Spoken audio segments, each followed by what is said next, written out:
Welcome to NBC News.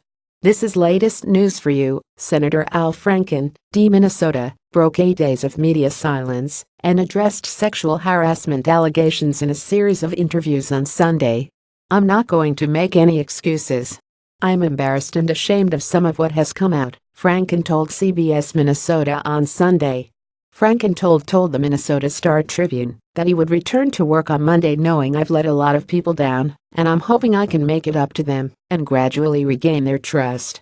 The two-term Minnesota senator had not spoken in person to the press for over a week, 8 days after the controversy was sparked by Leanne Tweeden, a Los Angeles radio news anchor. She claimed that during a 2006 USO tour Franken forcibly kissed her while they rehearsed a skit together and groped her later on a plane. An alarming photograph appeared to back up her, said he had a different recollection of the rehearsed kiss. He told Minnesota Public Radio, or NPR, that he had apologized to Tweeden, and she graciously accepted my apology. But since that initial controversy, 3 additional women have said Franken had grabbed their backsides in public settings. 2 shared the information with the Huffington Post. Men's, 33, told CNN that Franken grabbed her posterior when the 2 posed for a photo in 2010. Franken was a senator at the time. One of the women who spoke to the Huffington Post also said that Franken cupped her buttocks while taking a photo together. NBC News has not verified those reports. "I don't remember these photographs, I don't," Franken told the Star-Tribune, adding that he had posed for countless photos. "This is not something I would intentionally do."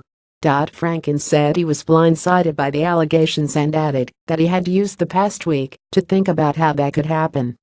He told NPR that he would never intentionally disrespect or inappropriately touch a woman, but that he believed it important to trust a woman to share her own experience. "My intention is not important," he told the radio station. "What is important is that we have to listen to women and respect what they say. I have been listening and reflecting and hope to make a positive contribution to this conversation. It is a very important," later said in the interview that he did not intend to resign. Franken told the Star-Tribune that he didn't think any additional women would come forward, but said he could be wrong.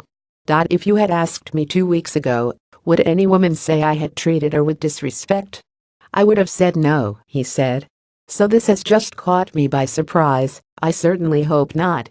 The senator added to NPR that he did not recall any similar situation coming up at any time during his life. "I can't remember any woman coming up to me and saying, 'You made me uncomfortable,'" he said. Franken has issued multiple apologies for the allegations via written statements. The interviews with Minnesotan local media were the first time he has spoken publicly about the controversy. "I know I have a lot of work to do to regain the trust of the people I've let down, the people of Minnesota, my friends and colleagues, everyone who counts on me to be a champion for women," Franken said. He told NPR that he had spent the Thanksgiving break reflecting on his situation, which he said was part of an important national moment, at his daughter's home with his wife and grandchildren. He said his family remains overwhelmingly supportive of him. "Franny is a rock," he said of his wife, Franny Bryson, who he said was very angry over the allegations. "They love me unconditionally. One of the things that I was very grateful for on Thanksgiving was my family. My daughter and son-in-law have 2 beautiful grandchildren. We have so much to be grateful." He hopes to return to Washington, D.C. on Monday to fulfill his duties as a senator. "I'm looking forward to getting back to work tomorrow," Franken told the Star-Tribune.